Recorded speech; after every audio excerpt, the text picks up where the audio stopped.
Well, thank you for that kind introduction. And it's a great honor to be here with the Prime Minister, today's speakers, and all of you from the different forums. 6 years ago, the Commonwealth leaders met in Perth, and one of the commitments made there was to bring new resources to polio eradication. And that made an incredible difference. In fact, because of that, we're very close to getting rid of polio. Over time, I've gained a deeper appreciation for things that the Commonwealth can make happen and how unique the Commonwealth is. There are very few organizations that bring together countries from all over the world on an equal footing to talk about a shared vision for the future. There are even fewer that bring together not just the politicians, but people through forums like the ones represented here today. There's one message that I'm often bringing to people wherever I go, that despite the tough things you hear about in the news, in fact, the world is improving. And if we do the right things, that is investing in health, education, and economic opportunity, that rate of improvement can continue to be quite rapid. One statistic that I think is almost like a key on the report card for humanity is how well we do with child survival. How many kids who are born make it to the age of 5? And so that proxy shows how we're taking our science, our resources, our ability to get out vaccines and drugs, and allowing kids to survive. And of course, in wealthy countries, a very, very small percentage of kids die. But even worldwide, there's been unbelievable progress. Back in 1990, 11 million children died, and last year it was less than 5 million. This is an especially gratifying case to make here because Commonwealth countries have driven a lot of this progress. Collectively responsible for well over half the children saved over this past generation. As you can see, it goes from 5.6 million down to 2.6 million. So that's every year more than 3 million kids surviving. And that kind of progress really is due to leadership from across the Commonwealth. And we can look at that in many other measures that look at the quality of people's lives, literacy, lifespan. So for even the poorest, we are making real progress. The Prime Minister talked about the phenomenal commitments that the UK has made in malaria, and it's very exciting that we're taking the opportunity of the Commonwealth meeting to bring together the entire global malaria community. We have a meeting tomorrow where we'll look at the progress we've made. As was said, malaria deaths are down by over half, but 90% of the world's malaria burden is in Commonwealth countries. And so you have been and will continue to be in the front lines of this battle, a battle that eventually should allow us to completely eliminate malaria. Now, when I talk about this great progress, whether it's childhood death or taking diseases and bringing the cases down, I'm not saying that the progress is inevitable. That's the wrong lesson to take away from this good news. The good news is that by caring about these issues, by meeting and talking about the setbacks, talking about who's doing the best job, that's how we can invest and innovate and solve new problems. The world in 2000, through the United Nations, set the Millennium Development Goals, and more recently, in 2015, the Sustainable Development Goals. And those drive us. Those give us a measure, they give us a sense of priorities, they tell us where we want innovative new ideas.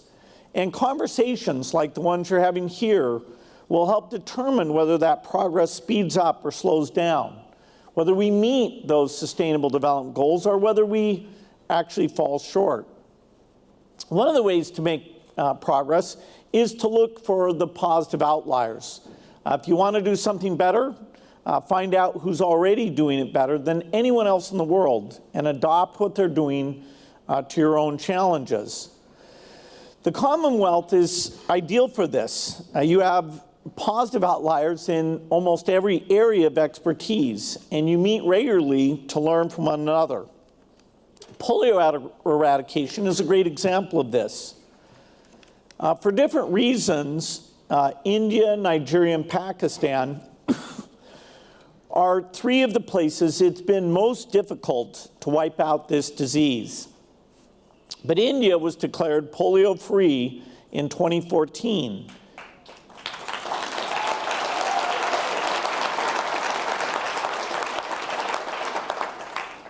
The lessons learned from there helped Nigeria get to 0 cases in 2017.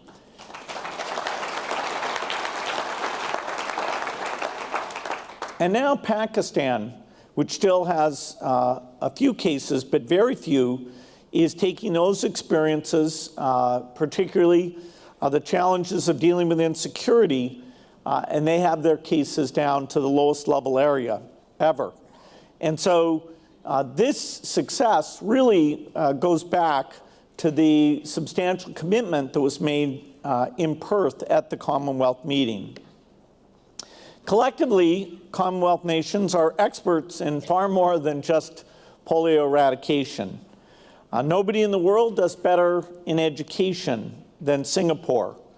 Bangladesh and Sri Lanka have built very high-quality primary health care systems staffed primarily by women health workers, a model that other countries are following.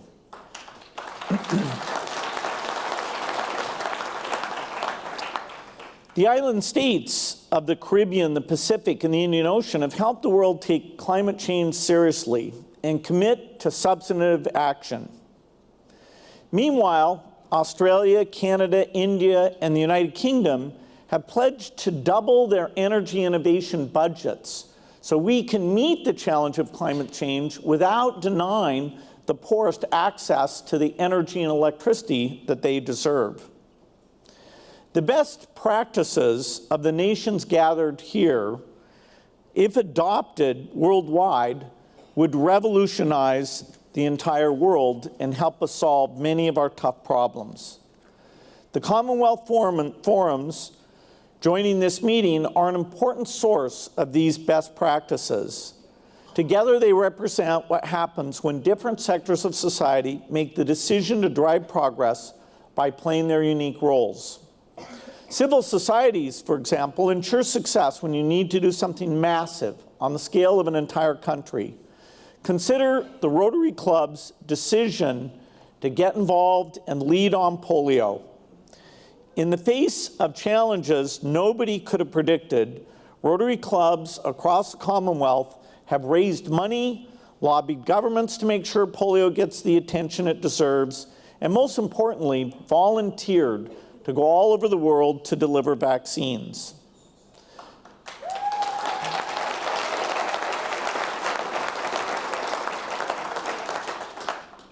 Your Women's Forum, which was organized recently in 2015, and has mirrored what the development community is finally coming to realize. It's vital to center our work around women, because when women are healthier, more educated, more prosperous, they gain the power to improve their lives, and in turn, they improve the lives of everyone around them. Also, the private sector has been a vital part of global health and development efforts. When it comes to developing and delivering products and services, private companies have the vast majority of the world's expertise. Take the example of digital financial services like Kenya's pioneering M-Pesa, which has been a model for dozens of countries around the world. Time and again, when we see that when the private sector looks for opportunities to have a positive impact on people's lives, it can make development faster, cheaper, and better. Finally, youth.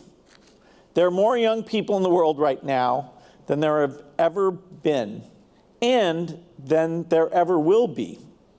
As you can see from this age pyramid of the Commonwealth countries, you are collectively very young.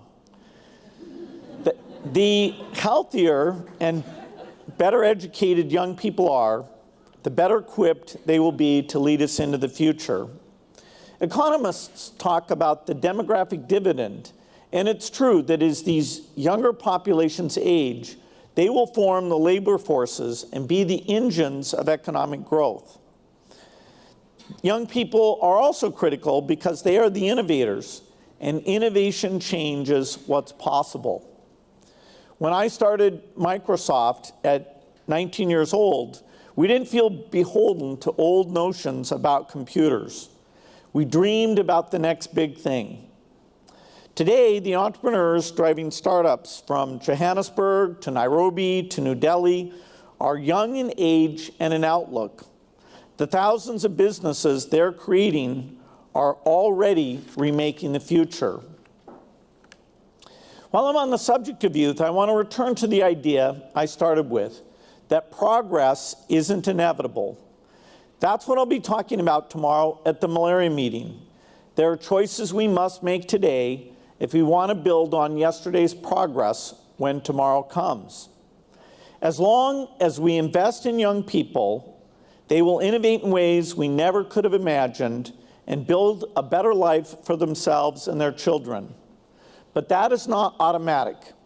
It depends on the actions that governments take, and it depends on how effectively the Commonwealth forums organize and advocate. The goal of the foundation I run with my wife is global equity. We see a world in which every child born has an equal chance to grow up to live a healthy, happy life. That's part of what I think is so impressive about the Commonwealth. It's right there in the name. Commonwealth suggests that each of you is cooperating with the others, not so you can get ahead, but so that you can all get ahead. There's inequity within and between your countries, and nobody's denying that. But you come together and work to help make life better for every one of your citizens, and it's working. The more the rest of us follow these strong examples and focus on the common part, the better our global future will be. So it's a very exciting time to have you all come together and look at the advances each of these forums can facilitate. Thank you for having me.